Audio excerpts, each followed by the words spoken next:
Tips and ട്രിക്സിലേക്ക് ഏവർക്കും സ്വാഗതം.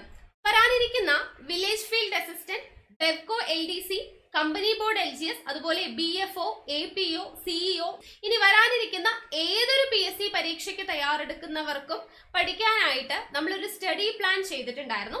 ആ ഒരു സ്റ്റഡി പ്ലാൻ അനുസരിച്ചുള്ള ക്ലാസ്സുകളാണ് നമ്മുടെ ചാനലിലൂടെ നമ്മളിപ്പോൾ പ്രൊവൈഡ് ചെയ്തുകൊണ്ടിരിക്കുന്നത്. അപ്പം നമുക്ക് ഇന്നത്തെ ക്ലാസ്സിലോട്ട് കടക്കാം.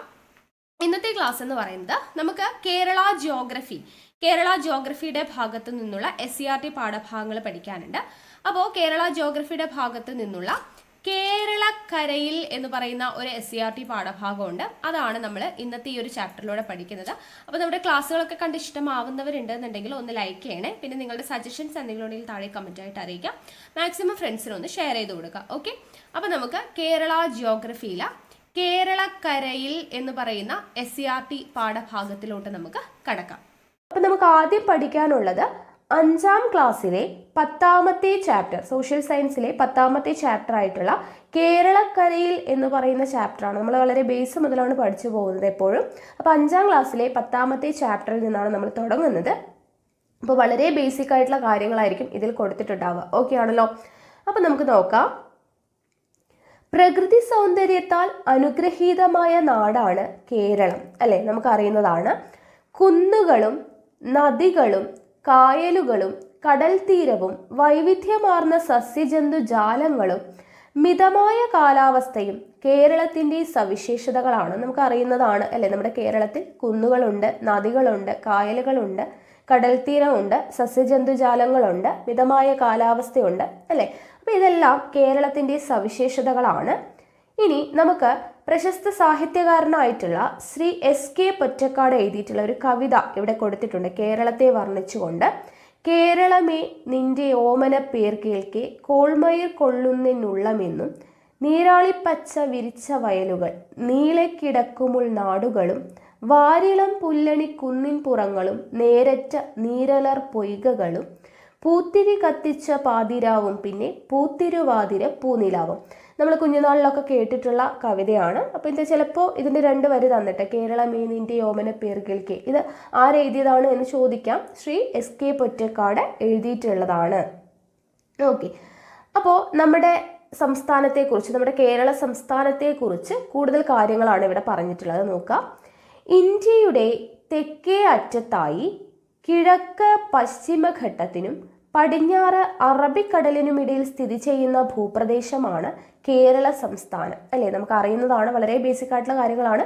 എങ്കിലും നമ്മൾ എപ്പോഴും ബേസിക് മുതൽ പഠിച്ചു പോവുക. നമ്മുടെ ഇപ്പോഴത്തെ PSCയുടെ ഒരു ട്രെൻഡ് അനുസരിച്ച് പ്രസ്താവന രീതിയിലുള്ള ചോദ്യങ്ങളൊക്കെ വരുമ്പോൾ എങ്ങനെ എവിടെ നിന്ന് വരുന്നൊന്നും നമുക്കറിയില്ല. അപ്പോൾ ഓരോ ലൈൻ ബൈ ലൈനായിട്ട് വായിച്ച് തന്നെ നിങ്ങൾ മനസ്സിലാക്കി പഠിക്കുക. ഓക്കെ ആണല്ലോ? അപ്പോൾ നമ്മുടെ കേരള സംസ്ഥാനം സ്ഥിതി ചെയ്യുന്നത് എവിടെയാണ്? ഇന്ത്യയുടെ തെക്കേ അറ്റത്തായി, അല്ലെ? തെക്കും വടക്കൊക്കെ അറിയാത്തവരുണ്ട്. ഇങ്ങനെയാണ് നമ്മുടെ ഡയറക്ഷൻ. ഇപ്പോൾ ഇന്ത്യ ഇങ്ങനെ എടുത്തു കഴിഞ്ഞാൽ ഇന്ത്യയുടെ തെക്ക് എന്ന് പറയുമ്പോൾ എവിടെയാണ്? ഇവിടെ താഴെയാണ് വരുന്നത്, അല്ലെ? സൗത്ത്, ഇവിടെ നോർത്ത്, ഇവിടെ തെക്ക്, മുകളിൽ വടക്ക്, ഇവിടെ ഈസ്റ്റ്, ഇവിടെ വെസ്റ്റ്, അല്ലെ? അങ്ങനെയാണ് വരുന്നത്. അപ്പോൾ ഇന്ത്യയുടെ തെക്കേ അറ്റത്തായി കിഴക്ക് പശ്ചിമഘട്ടത്തിനും പടിഞ്ഞാറ് അറബിക്കടലിനുമിടയിൽ സ്ഥിതി ചെയ്യുന്ന ഭൂപ്രദേശമാണ് നമ്മുടെ കേരള സംസ്ഥാനം. അപ്പോൾ നമ്മുടെ കേരളത്തിൻ്റെ ഭൂപടം ഇവിടെ കൊടുത്തിട്ടുണ്ട്. ഇവിടെ ജില്ലാ തലസ്ഥാനം, സംസ്ഥാന തലസ്ഥാനം, ജില്ലാ അതിരുകൾ എന്നൊക്കെ പറഞ്ഞിട്ട് ഇവിടെ അങ്ങനെ അടയാളപ്പെടുത്തി കൊടുത്തിട്ടുണ്ട്. അത് ജസ്റ്റ് ഒന്ന് നോക്കുക. ഇനി നമുക്കിവിടേക്ക് അത് അറിയാം, അല്ലെ? കേരളത്തിൻ്റെ അയൽ സംസ്ഥാനങ്ങൾ ഏതൊക്കെയാണ്, കേരളത്തിൽ എത്ര ജില്ലകളുണ്ട്, ഏറ്റവും ചെറിയ ജില്ല ഏതാണ്, കടൽ തീരമില്ലാത്ത ജില്ലകൾ ഏതൊക്കെയാണ്, ഇതൊക്കെ നമുക്ക് അറിയുന്നതാണ്. ഓക്കെ, ഇനി ഭൂപ്രകൃതിയെക്കുറിച്ചാണ് ഇവിടെ കൊടുത്തിട്ടുള്ളത്. പടിഞ്ഞാറ് അറബിക്കടലിനോട് ചേർന്ന മണൽ നിറഞ്ഞ പ്രദേശങ്ങളിൽ തുടങ്ങി കുന്നുകളും താഴ്വരകളും കടന്ന് കിഴക്കൻ അതിർത്തിയിൽ എത്തുമ്പോഴേക്കും കുതിച്ചു പാഞ്ഞൊഴുകുന്ന കാട്ടാറുകളും ഉയരം കൂടിയ കൊടുമുടികളും ഉൾക്കൊള്ളുന്ന വൈവിധ്യമാർന്ന ഭൂപ്രകൃതിയാണ് നമ്മുടെ കൊച്ചു കേരളത്തിനുള്ളത്. ഓക്കെ, നോക്കുക. പടിഞ്ഞാറ് അറബിക്കടലിനോട് ചേർന്ന മണൽ നിറഞ്ഞ പ്രദേശങ്ങളിൽ തുടങ്ങി കുന്നുകളും താഴ്വരകളും കടന്ന് കിഴക്കൻ അതിർത്തിയിൽ എത്തുമ്പോഴേക്കും കുതിച്ചുപാഞ്ഞൊഴുകുന്ന കാട്ടാറുകളും ഉയരം കൂടിയ കൊടുമുടികളും ഉൾക്കൊള്ളുന്ന വൈവിധ്യമാർന്ന ഭൂപ്രകൃതിയാണ് ആർക്കുള്ളത്? നമ്മുടെ കേരളത്തിനുള്ളത്. സമുദ്രനിരപ്പിൽ നിന്ന് ഉള്ള ഉയരത്തെ അടിസ്ഥാനമാക്കി കേരളത്തിൻ്റെ ഭൂപ്രകൃതിയെ 3ആയി തിരിക്കാം. ഇത് എപ്പോഴും ചോദിക്കുന്നതാണ്. സമുദ്രനിരപ്പിൽ നിന്നുള്ള ഉയരത്തിൻ്റെ അടിസ്ഥാനത്തിൽ കേരളത്തിൻ്റെ ഭൂപ്രകൃതി എത്രയായി തിരിക്കാം? 3ആയിട്ട് തിരിക്കാം. ഏതൊക്കെയാണ്? മലനാട് ഇവിടെ കൊടുത്തിട്ടുണ്ട്. ഇവിടെ നമുക്ക് പൂരിപ്പിക്കാലോ. ഇടനാട് അല്ലേ, മലനാട്, ഇടനാട്, തീരപ്രദേശം എന്നിങ്ങനെ 3 ഭൂപ്രകൃതി വിഭാഗങ്ങളായിട്ടാണ് നമുക്ക് തിരിക്കാവുന്നത്. ഓക്കെ, സമുദ്രനിരപ്പിൽ നിന്നുള്ള ഉയരത്തിൻ്റെ അടിസ്ഥാനമാക്കി കേരളത്തിൻ്റെ ഭൂപ്രകൃതിയെ 3ആയിട്ട് തിരിക്കാം. മലനാട്, ഇടനാട്, തീരപ്രദേശം എന്നിങ്ങനെ 3ആയി തിരിക്കാം. ഇവിടെ നോക്കൂ, കേരളത്തിൻ്റെ ഭൂപ്രകൃതി 3ആയിട്ട് തിരിച്ചിട്ട് കൊടുത്തിട്ടുണ്ട്. തീരപ്രദേശം യെല്ലോ കളർ കാണുന്നതാണ് തീരപ്രദേശം, ഈ ഗ്രീൻ കളറിൽ കാണുന്നതാണ് ഇടനാട്, മലനാട് എന്ന് പറയുന്നത് റെഡ് കളറിൽ കാണുന്നതാണ്. ഇങ്ങനെ 3 ഭൂപ്രദേശമായിട്ടാണ് ഇവിടെ തിരിച്ചിട്ടുള്ളത് കേരളത്തിൻ്റെ ഭൂപ്രകൃതിയെ. ഓക്കെ, ഇനി നമ്മൾ ഓരോന്നായിട്ട് പഠിക്കാൻ പോവുകയാണ്. ആദ്യം നമ്മൾ മലനാട്ടിനെ കുറിച്ചാണ് പഠിക്കാനായിട്ട് പോകുന്നത്. ഓക്കെ, സമുദ്രനിരപ്പിൽ നിന്ന് ഏകദേശം 75 മീറ്ററിൽ കൂടുതൽ ഉയരമുള്ള പ്രദേശമാണ് മലനാട്. ഇതുപോലെ തന്നെ പ്രീവിയസ് ഇയറിൽ ചോദിച്ചിട്ടുണ്ട്. സമുദ്രനിരപ്പിൽ നിന്ന് 75 മീറ്ററിൽ കൂടുതൽ ഉയരമുള്ള പ്രദേശം അറിയപ്പെടുന്നത് ഏതാണ്? ഏത് ഭൂപ്രകൃതി വിഭാഗമാണ് എന്ന് ചോദിച്ചിട്ടുണ്ട്. ഏതാണ്? മലനാടാണ്. ഓക്കെ, സമുദ്രനിരപ്പിൽ നിന്ന് ഏകദേശം 75 മീറ്ററിൽ കൂടുതൽ ഉയരമുള്ള പ്രദേശമാണ് ഏത്? മലനാട്. ഉയരം കൂടിയ കുന്നുകളും മലകളുമൊക്കെ ഈ ഭൂപ്രകൃതി വിഭാഗത്തിൽ നിന്നാണ് നമ്മുടെ നദികളെല്ലാം ഉത്ഭവിക്കുന്നത്. ഓക്കെ, ഉയരം കൂടിയ കുന്നുകളും മലകളുമൊക്കെയുള്ള ഈ ഭൂപ്രകൃതി വിഭാഗത്തിൽ നിന്നാണ്, മലനാട്ടിൽ നിന്നാണ് നമ്മുടെ നദികളെല്ലാം ഉത്ഭവിക്കുന്നത്. ഈ ഭൂപ്രകൃതി വിഭാഗത്തിൻ്റെ ഭൂരിഭാഗവും എന്താണ്? വനങ്ങളാണ്. ഓക്കെ, അപ്പോൾ മലനാട് എന്ന് പറയുമ്പോൾ അതിൻ്റെ ഭൂരിഭാഗവും വനങ്ങളാണ്. നമ്മുടെ നദികളെല്ലാം ഉത്ഭവിക്കുന്നത് മലനാട്ടിൽ നിന്നാണ്. സമുദ്രനിരപ്പിൽ നിന്ന് ഏകദേശം 75 മീറ്ററിൽ കൂടുതൽ ഉയരമുള്ള പ്രദേശമാണ് ഇത് മലനാട് എന്ന് പറയുന്നത്. ഓക്കെ, ഇനി സഹ്യൻ്റെ മടിയിൽ എന്ന് പറഞ്ഞു കൊടുത്തിട്ടുണ്ട്. നോക്കുക, തെക്ക് തമിഴ്നാട് മുതൽ വടക്ക് ഗുജറാത്ത് വരെ വ്യാപിച്ചു കിടക്കുന്ന പശ്ചിമഘട്ട മലനിരകളുടെ ഭാഗമാണ് കേരളത്തിൻ്റെ മലനാട് പ്രദേശം. അപ്പം മലനാട് വരുന്നത് എവിടെയാണ്?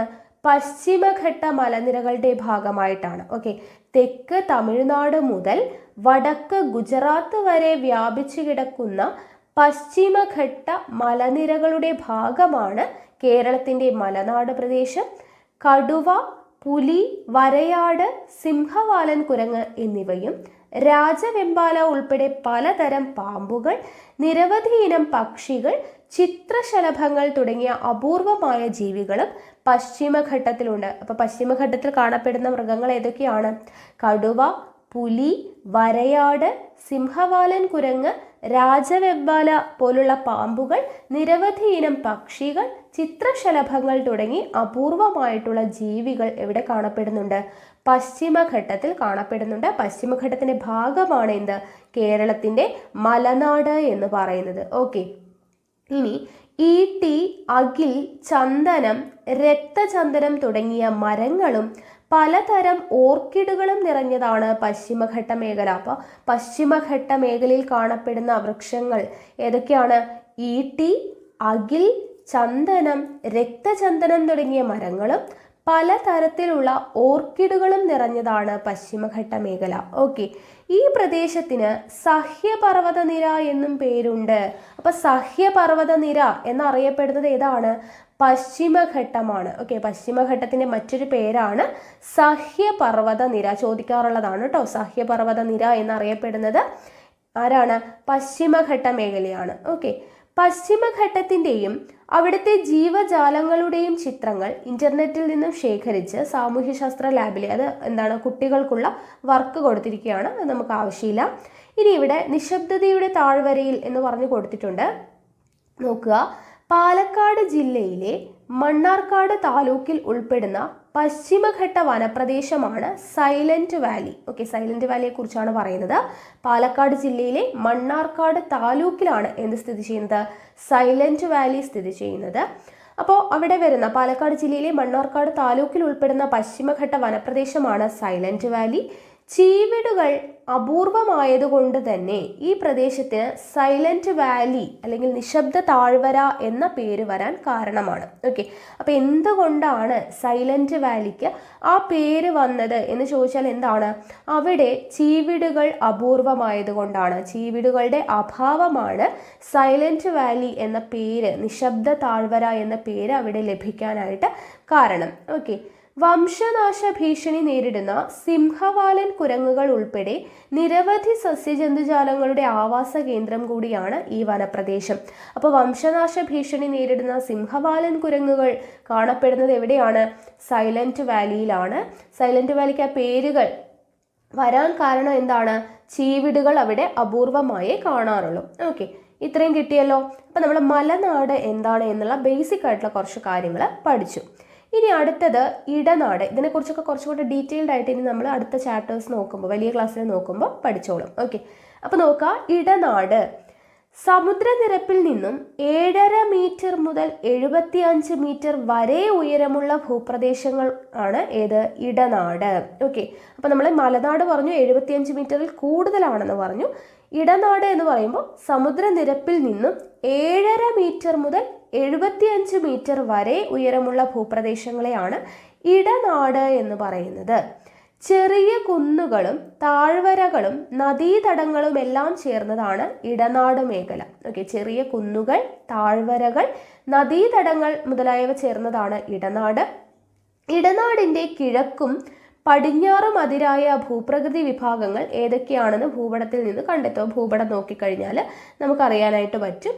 ഇനി അടുത്തത് ഇടനാട് കഴിഞ്ഞാൽ തീരപ്രദേശം. ഓക്കെ, തീരപ്രദേശം എന്ന് പറയുമ്പോൾ എന്താണ്? സമുദ്രനിരപ്പിൽ നിന്നും 7.5 മീറ്റർ വരെ ഉയരമുള്ള ഭാഗമാണ്. അപ്പോൾ തീരപ്രദേശം എന്ന് പറയുമ്പോൾ 7.5 മീറ്റർ വരെ, 7.5 മുതൽ 75 മീറ്റർ വരെ ഇടനാട്, 75 മീറ്ററിന് മുകളിൽ ആരാണ്? മലനാട്. ഓക്കെ, അപ്പോൾ സമുദ്രനിരപ്പിൽ നിന്നും 7.5 മീറ്റർ വരെ ഉയരമുള്ള ഭാഗമാണ് തീരപ്രദേശം എന്ന് പറയുന്നത്. പൊതുവെ മണൽ നിറഞ്ഞ ഭൂപ്രദേശമാണ് തീരപ്രദേശം. നമുക്കറിയാം അല്ലേ, മണൽ നിറഞ്ഞ പ്രദേശമാണ് തീരപ്രദേശം. അപ്പോൾ വളരെ ബേസിക് ആയിട്ടുള്ള കാര്യങ്ങളാണ് ഇവിടെ കൊടുത്തിട്ടുള്ളത്. ഇനി അടുത്തത് നമ്മൾ പഠിക്കുന്നത് കേരളത്തിൻ്റെ കാലാവസ്ഥയെക്കുറിച്ചാണ്. മിതമായ കാലാവസ്ഥയാണ് കേരളത്തിൽ നിലനിൽക്കുന്നത്. ഓക്കെ, മിതമായ കാലാവസ്ഥയാണ് നിലനിൽക്കുന്നത്. അതികഠിനമായ ചൂടോ തണുപ്പോ കേരളത്തിൽ അനുഭവപ്പെടാതിരിക്കാൻ പ്രധാന കാരണം എന്താണ്? കടലിൻ്റെ സാമീപ്യമാണ്. ഓക്കെ, മിതമായ കാലാവസ്ഥയാണ് കേരളത്തിൽ നിലനിൽക്കുന്നത്. അതികഠിനമായ ചൂടോ അല്ലെങ്കിൽ അതികഠിനമായ തണുപ്പോ കേരളത്തിൽ അനുഭവപ്പെടുന്നില്ല. കാരണം എന്താണ്? കടലിൻ്റെ സാമീപ്യമാണ്. തെക്കു പടിഞ്ഞാറൻ മൺസൂൺ കാലത്ത് കേരളത്തിൽ ഏറ്റവും കൂടുതൽ മഴ ലഭിക്കുന്നു. അപ്പോൾ കേരളത്തിൽ ലഭിക്കുന്ന മഴ, ഏറ്റവും കൂടുതൽ ലഭിക്കുന്ന മഴ ഏതാണ്? തെക്കു പടിഞ്ഞാറൻ മൺസൂൺ ആണ്. ഓക്കെ, കേരളത്തിൽ ഏറ്റവും കൂടുതൽ ലഭിക്കുന്ന മഴ ഏതാണ്? തെക്കു പടിഞ്ഞാറൻ മൺസൂൺ മഴയാണ്. ജൂൺ മാസത്തിൽ തുടങ്ങുന്ന ഈ മഴക്കാലം ഇടവപ്പാതി കാലവർഷം എന്നിങ്ങനെ അറിയപ്പെടുന്നു. അപ്പോൾ തെക്കു പടിഞ്ഞാറൻ മൺസൂൺ ആരംഭിക്കുന്ന മാസം ഏതാണ്? ജൂൺ മാസമാണ്. തെക്കു പടിഞ്ഞാറൻ മൺസൂൺ കാലത്തിൻ്റെ മറ്റു പേരുകളാണ് ഇടവപ്പാതി, കാലവർഷം എന്നിങ്ങനെ അറിയപ്പെടുന്നത്. ഓക്കെ, ഇടവപ്പാതി, കാലവർഷം എന്നിങ്ങനെ അറിയപ്പെടുന്ന ഏതാണ്? തെക്കു പടിഞ്ഞാറൻ മൺസൂൺ ആണ്. ഓക്കെ, ഇനി വടക്ക് കിഴക്കൻ മൺസൂൺ കാലം. ഓക്കെ, അതാണ് തുലാവർഷം എന്നറിയപ്പെടുന്നത്. വടക്ക് കിഴക്കൻ മൺസൂൺ കാലം അറിയപ്പെടുന്നത് എങ്ങനെയാണ്? തുലാവർഷം. കാലവർഷം എന്നറിയപ്പെടുന്നത് തെക്കു പടിഞ്ഞാറൻ മൺസൂൺ, തുലാവർഷം എന്നറിയപ്പെടുന്നത് വടക്ക് കിഴക്കൻ മൺസൂൺ ആണ്. ഓക്കെ, ഇനി വൈകുന്നേരങ്ങളിലെ ഇടിയോടുകൂടിയ മഴയാണ് തുലാവർഷത്തിൻ്റെ പ്രത്യേകത. നമുക്കറിയാം, വൈകുന്നേരങ്ങളായി കഴിഞ്ഞ് ഇടിയൊക്കെ ഇടിച്ച് മഴ പെയ്യുന്നു അല്ലേ, ആ ഒരു പ്രത്യേകതയാണ് തുലാവർഷത്തിൻ്റേത്. ഓക്കെ, ഡിസംബർ മാസത്തോടെ കേരളത്തിൽ നേരിയ തണുപ്പ് അനുഭവപ്പെടാൻ തുടങ്ങുന്നു. ഡിസംബർ മാസത്തോടെയാണ് നമുക്കറിയാം മഞ്ഞുകാലം സ്റ്റാർട്ട് ചെയ്യുന്നത് അല്ലേ. അപ്പോൾ ഡിസംബർ മാസത്തോടു കൂടി കേരളത്തിൽ നേരിയ തണുപ്പ് അനുഭവപ്പെടാൻ തുടങ്ങുന്നു. ഫെബ്രുവരി മധ്യത്തോടു കൂടി വേനൽക്കാലം ആരംഭിക്കുകയായി. അപ്പോൾ ശൈത്യകാലം ആരംഭിക്കുന്നത് ഡിസംബർ മാസത്തോടു കൂടിയിട്ട്, വേനൽക്കാലം ആരംഭിക്കുന്നത് ഫെബ്രുവരി മധ്യത്തോടു കൂടിയിട്ടുമാണ്. ഓക്കെ, അപ്പോൾ അതൊക്കെയാണ് നമുക്ക് കാലാവസ്ഥയെക്കുറിച്ച് പറയാനുള്ളത്. ഇനി അടുത്തത് നദികളെക്കുറിച്ചാണ്. പശ്ചിമഘട്ടത്തിൽ നിന്ന് ഉത്ഭവിച്ച് കേരളത്തിലൂടെ ഒഴുകുന്ന 44 നദികളുണ്ട്. ഓക്കെ, അറിയാത്തവരാരും ഇല്ലല്ലോ. 44 നദികളുണ്ട്. പശ്ചിമഘട്ടത്തിൽ നിന്നും ഉത്ഭവിച്ച് കേരളത്തിലൂടെ ഒഴുകുന്ന 44 നദികളാണ് നമുക്കുള്ളത്. ഇവയിൽ കബനി, ഭവാനി, പാമ്പാർ എന്നീ നദികൾ കിഴക്കോട്ടാണ് ഒഴുകുന്നത്. ഓക്കെ, ഏതൊക്കെ നദികളാണ് കിഴക്കോട്ട് ഒഴുകുന്നത്? കബനി, ഭവാനി, പാമ്പാർ എന്നീ നദികളാണ് കിഴക്കോട്ട് ഒഴുകുന്നത്. പെരിയാറാണ് കേരളത്തിലെ ഏറ്റവും നീളം കൂടിയ നദി. കേരളത്തിലെ ഏറ്റവും നീളം കൂടിയ നദി ഏതാണ്? പെരിയാറാണ്. സാമൂഹ്യശാസ്ത്ര ലാബിലെ, അത് നമുക്കുള്ളതല്ല, ഓക്കെ, അപ്പോൾ അത് കുട്ടികൾക്കുള്ള കുറച്ച് വർക്കുകളാണ് കൊടുത്തിട്ടുള്ളത്. അപ്പം നമ്മൾ പറഞ്ഞ എന്താണ്? 44 നദികളാണ്. പശ്ചിമഘട്ടത്തിൽ നിന്നും ഉത്ഭവിക്കുന്ന 44 നദികളുണ്ട്. ആ നദികളിൽ 3 കിഴക്കോട്ട് ഒഴുകുന്നു. ഓക്കെ, അത് ഏതൊക്കെയാണ്? കബനി, ഭവാനി, പാമ്പാർ എന്നീ നദികളാണ്. ഓക്കെ, അതിൽ ഏറ്റവും നീളം കൂടിയ നദിയാണ് പെരിയാർ. ഇത്രയും കാര്യങ്ങൾ കിട്ടിയല്ലോ. ഇനി കേരളത്തിലെ നദികൾ ഇന്ന് മലിനീകരണ ഭീഷണി നേരിടുകയാണ്, അല്ലേ? നമുക്ക് അതൊക്കെ അറിയുന്ന കാര്യങ്ങളാണ്, മലിനീകരണം നടക്കുന്നതൊക്കെ. അടുത്തത് പുനർജനി എന്ന് പറഞ്ഞു കൊടുത്തിട്ടുണ്ട്, നോക്കുക. 1/4 നൂറ്റാണ്ട് മുമ്പ് വറ്റി വരണ്ടുപോയ അട്ടപ്പാടിയിലെ കൊടുങ്ങരപ്പുള്ളം പുഴ അതിൻ്റെ ഒഴുക്ക് വീണ്ടെടുത്തുകൊണ്ടിരിക്കുന്നു. തമിഴ്നാട് അതിർത്തിയിലെ പെരുമാൾമുടിയിൽ നിന്ന് ഉത്ഭവിച്ച് ഭവാനിപ്പുഴയിൽ എത്തിച്ചേരുന്ന പുഴയാണ് കൊടുങ്ങരപ്പള്ളം പുഴ. അപ്പോൾ കൊടുങ്ങരപ്പള്ളം പുഴ എന്ന് പറയുന്നത് എവിടെ നിന്നാണ് ഉത്ഭവിക്കുന്നത്? തമിഴ്നാട് അതിർത്തിയിലെ പെരുമാൾമുടിയിൽ നിന്നാണ് ഉത്ഭവിക്കുന്നത്. എന്നിട്ടോ ഭവാനിപ്പുഴയിലാണ് എത്തിച്ചേരുന്നത്. ഓക്കെ, ഓർത്തിരിക്കുക കേട്ടോ. തമിഴ്നാട് അതിർത്തിയിലെ പെരുമാൾമുടിയിൽ നിന്ന് ഉത്ഭവിക്കുന്ന കൊടുങ്ങരപ്പള്ളം പുഴ എവിടെയാണ് എത്തിച്ചേരുന്നത്? ഭവാനിപ്പുഴയിലാണ് എത്തിച്ചേരുന്നത്. വനനശീകരണമാണ് പുഴയുടെ നാശത്തിന് വഴിതെളിച്ചത്.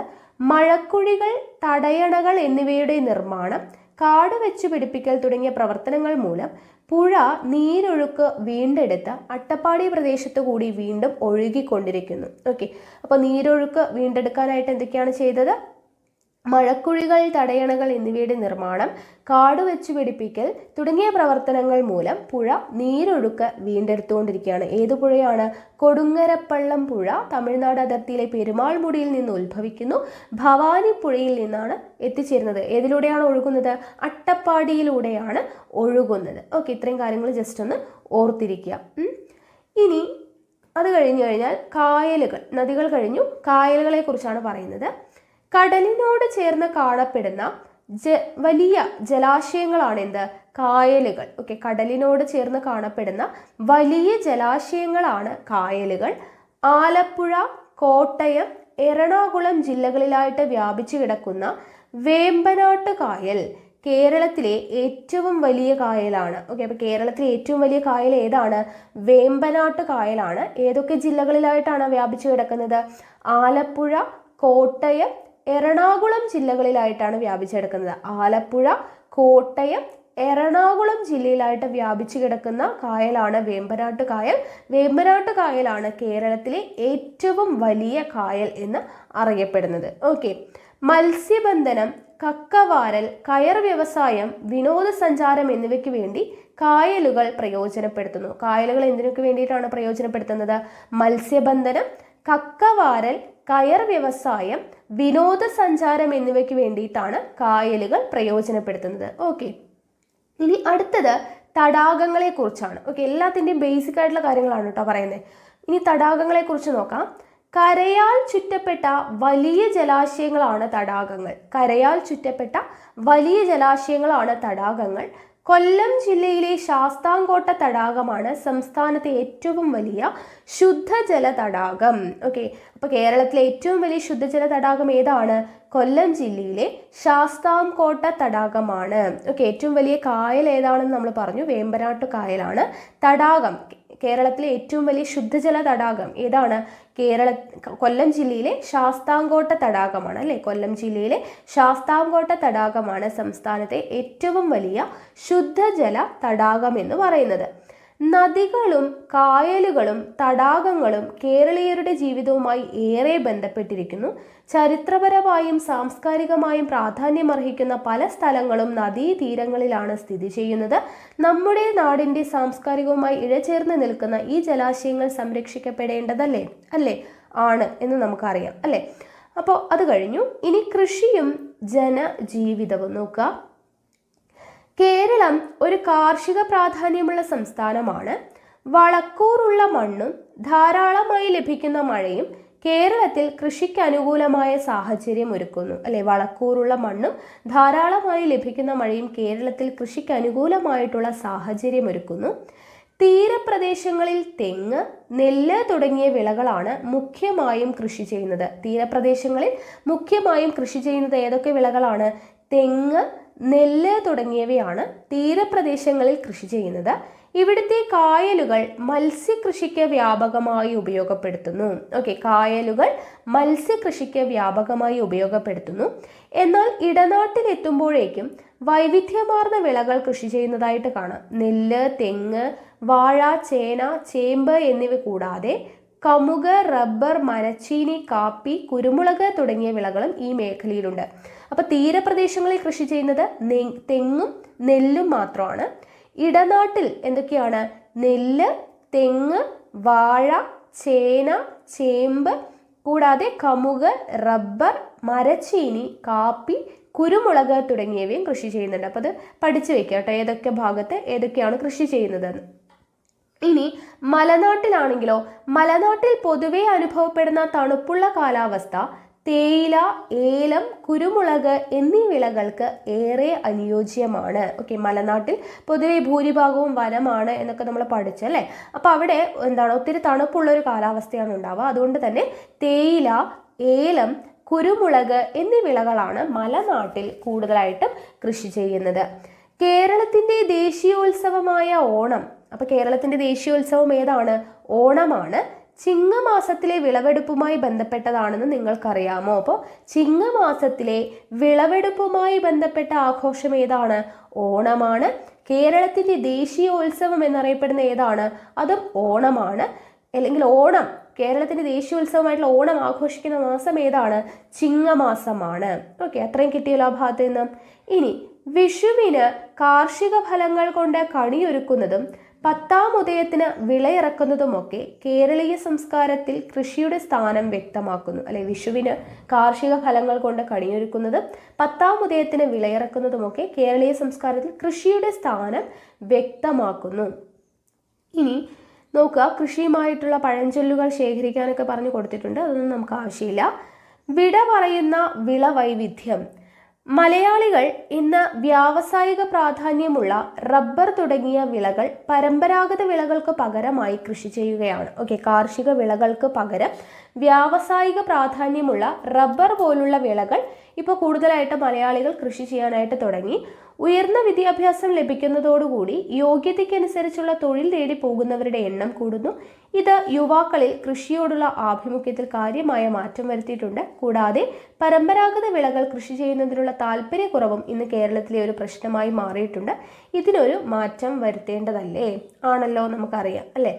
ഇനി എൻ്റെ കൃഷിത്തോട്ടം നോക്കുക, എന്താണ്, നമ്മുടെ വീട്ടിൻ്റെ പരിസരത്തും മുറ്റത്തും ഒക്കെ ആയിട്ട് നമുക്ക് ആവശ്യമായിട്ടുള്ള എന്താണ് കൃഷികളൊക്കെ ചെയ്യാം അല്ലേ. വീട്ടിലേക്ക് ആവശ്യമായിട്ടുള്ള പച്ചക്കറികൾ, നെല്ല്, ഇതെല്ലാം നമ്മൾ കൃഷി ചെയ്യുന്നത് നല്ലത് തന്നെയാണ്. ഇതുകൊണ്ടുള്ള മിച്ചങ്ങൾ എന്തൊക്കെയാണ്? നമുക്ക് വിഷമില്ലാത്ത പച്ചക്കറികൾ കിട്ടും അല്ലേ.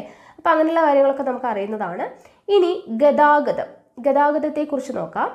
കേരളത്തിൽ ഓരോ ഭൂപ്രകൃതി വിഭാഗത്തിനും അനുയോജ്യമായ ഗതാഗത മാർഗങ്ങളാണ് രൂപപ്പെടുത്തിയിട്ടുള്ളത്. ഓക്കെ, ഭൂപ്രകൃതി വിഭാഗത്തിനനുസരിച്ച് അനുയോജ്യമായിട്ടുള്ള ഗതാഗത മാർഗങ്ങളാണ് കേരളത്തിലുള്ളത്. കായലുകൾ, തടാകങ്ങൾ, നദീമുഖങ്ങൾ എന്നിവ നിറഞ്ഞ തീരപ്രദേശത്ത് ജലഗതാഗത മാർഗത്തിന് ഏറെ പ്രാധാന്യമുണ്ട്. അതങ്ങനെയല്ലേ, കായലുകൾ, തടാകങ്ങൾ, നദീമുഖങ്ങൾ എന്നിവ നിറഞ്ഞ തീരപ്രദേശത്ത് ഏത് ഗതാഗത മാർഗമായിരിക്കും? ജലഗതാഗത മാർഗത്തിന് ഏറെ പ്രാധാന്യമുണ്ട്. തിരുവനന്തപുരം മുതൽ ഹോസ്ദുർഗ് വരെ നീളുന്ന ജലപാത നമുക്കുണ്ട്. ഓക്കെ, തിരുവനന്തപുരം മുതൽ ഹോസ്ദുർഗ് വരെ നീളുന്ന ജലപാത നമുക്കുണ്ട്. മത്സ്യബന്ധനം, ഗതാഗതം, രാജ്യരക്ഷ തുടങ്ങിയവയ്ക്ക് പ്രയോജനപ്പെടുത്തുന്ന തുറമുഖങ്ങളും വികസിച്ചിട്ടുണ്ട്. മത്സ്യബന്ധനം, ഗതാഗതം, രാജ്യരക്ഷ തുടങ്ങിയവയ്ക്ക് പ്രയോജനപ്പെടുത്തുന്ന തുറമുഖങ്ങളും വികസിച്ചിട്ടുണ്ട്. കായലുകൾക്ക് പുറകെ പാലങ്ങൾ വന്നതോടുകൂടി തീരപ്രദേശത്തോടുകൂടി റെയിൽപാതകളും ദേശീയപാതകളും കേരളത്തിലുണ്ടായി. കായലുകൾക്ക് കുറുകെ പാലങ്ങൾ വന്നതോടുകൂടി എന്ത് വന്നു? തീരപ്രദേശത്ത് കൂടിയിട്ടും റെയിൽപാതകളും ദേശീയപാതകളും എല്ലാം കേരളത്തിൽ വന്നു. ഇടനാട്ടിലും മലനാട്ടിലും റോഡ് ഗതാഗതമാണ് കൂടുതലുള്ളത്. തീരപ്രദേശത്ത് ജലഗതാഗതവും ഇടനാട്ടിലും മലനാട്ടിലും റോഡ് ഗതാഗതമാണ് കൂടുതലുള്ളത്. പശ്ചിമഘട്ടത്തിലെ ചുരങ്ങൾ വഴി തമിഴ്നാട്ടിലേക്കും പശ്ചിമഘട്ടത്തിലെ ചുരങ്ങൾ വഴി തമിഴ്നാട്ടിലേക്കും കർണാടകത്തിലേക്കും ഈ പാതകൾ നീളുന്നു. തിരുവനന്തപുരം, കൊച്ചി, കോഴിക്കോട് എന്നീ അന്താരാഷ്ട്ര വിമാനത്താവളങ്ങളിൽ നിന്നും ഇന്ത്യയുടെ വിവിധ ഭാഗങ്ങളിലേക്കും നിരവധി വിദേശ രാജ്യങ്ങളിലേക്കും വിമാന സർവീസുകൾ ഉണ്ട്. അല്ലെ, നമുക്കറിയാം തിരുവനന്തപുരം, കൊച്ചി, കോഴിക്കോട് എന്നീ അന്താരാഷ്ട്ര വിമാനത്താവളങ്ങളിൽ നിന്നും ഇന്ത്യയുടെ വിവിധ ഭാഗങ്ങളിലേക്കും നിരവധി വിദേശ രാജ്യങ്ങളിലേക്കും എന്തുണ്ട്? വിമാന സർവീസുകൾ ഉണ്ട്. ഓക്കെ, ഇവിടെ ഒരു ഭൂപടമൊക്കെ കൊടുത്തിട്ടുണ്ട്. ഇവിടെ റെയിൽവേ, സംസ്ഥാനപാത, ദേശീയപാത, ജില്ലാ അതിരുകൾ എന്നൊക്കെ പറഞ്ഞ് കൊടുത്തിട്ടുണ്ട്. ഇനി ദൈവത്തിൻ്റെ സ്വന്തം നാട് എന്ന് പറഞ്ഞിട്ടൊരു ലാസ്റ്റാണ് കേട്ടോ, ഉപസംഹാരം പോലെ തന്നിട്ടുള്ളതാണ്. ഹരിതാഭമായ പർവ്വതങ്ങളും മലകളും നിറഞ്ഞ ഭൂപ്രകൃതി, ധാരാളമായി ലഭിക്കുന്ന മഴ, അനേകം നദികൾ, സുഖകരമായ കാലാവസ്ഥ, ഉയർന്ന സാക്ഷരതയും സംസ്കാരവുമുള്ള ജനത, ഇത്രയേറെ സമ്പന്നമായ നമ്മുടെ കേരളത്തിൻ്റെ വൈവിധ്യവും വിഭവ സമ്പത്തും വരും തലമുറയ്ക്കായി കാത്തു സൂക്ഷിക്കേണ്ടത് നാം ഓരോരുത്തരുടെയും കടമയാണ്. അതിനുവേണ്ടിയുള്ള പ്രവർത്തനങ്ങളിൽ നമുക്ക് പങ്കാളികളാകാം. ഓക്കെ, അപ്പോൾ ഇത്രയുമാണ് നമ്മുടെ 5ാം ക്ലാസ്സിലെ 10th ചാപ്റ്റർ എന്ന് പറയുന്നത്, കേരളക്കരയിൽ എന്ന് പറയുന്ന ചാപ്റ്റർ. ഓക്കെ, വളരെ ബേസിക് ആയിട്ടുള്ള കാര്യങ്ങളാണ് 5ാം ക്ലാസ് ആയതുകൊണ്ട് തന്നെ.